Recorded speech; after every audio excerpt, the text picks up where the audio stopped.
I mean, look, we got Ashley, we got Martin, we got Leslie, we got Stephanie, we got Sipes, we got Magoo. We got who? Clough.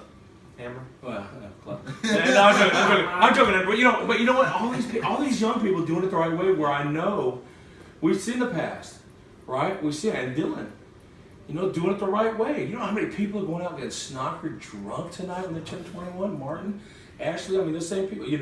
How many people do that? And Dylan, I'm telling you, man. Don't let this wear off. Don't let this season of your life go where you go, okay, that's when I was 21 now. Because, man, it's a trap, man. There's a trap when you hit 22 and 23 saying, okay, well, I used to help with the youth group because you're going to move on at some point. Mm-hmm. When 22, I help with the youth group because, you start getting in that gray area where nobody knows what you're doing, man. And then that's where it starts. So you're doing it right, man. I'm so proud of you. And, of course, I've known you since you were a little kid coming in the sound booth, typing something to your dad on the computer and to James. I remember that. I remember all that stuff back then. So it's such a privilege and honor for me to be around the amount of young people that we have that are doing it right. And I think there's a reason for that. But anyway, Dylan, it's about you tonight, and you're doing it right, man. You know what? So your room's a little messy. You know what I mean? But no, I'm doing it. But you know what? You know what? Let me tell you something. You're walking with the Lord. You're doing it the right way. You know what I mean? And only the people that know you and love you the most, your mom, your grandma, they really know the story about you. There's a lot of stuff we don't know, and that's okay. We don't need to know. But you know what? You're doing great, man. And you know what? Can you do better? We can all do better. But you know what? I would say to you on your birthday, excel in every area that you know. Because you know what? You'll end up being 42 like me, and you'll be saying to yourself, okay, maybe I'm not.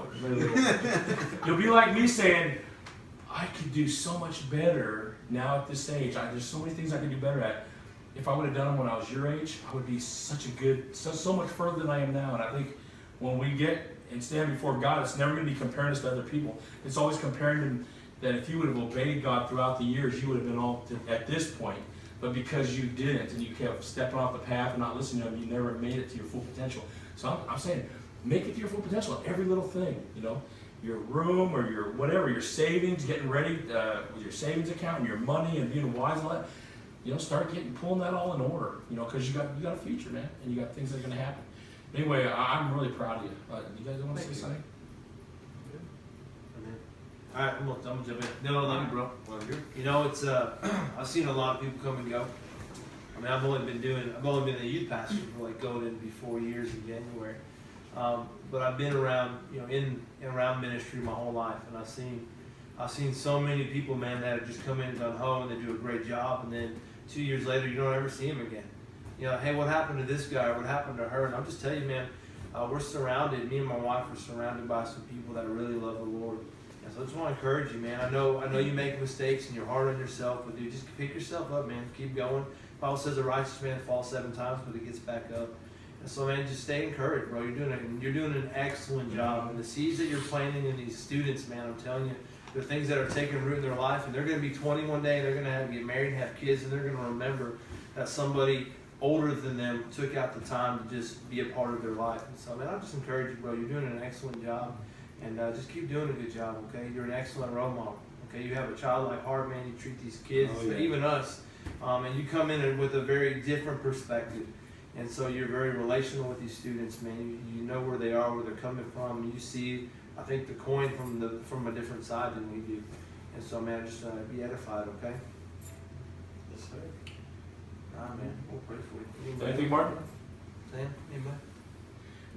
Let me just finish this by saying, you know what? I think he's right.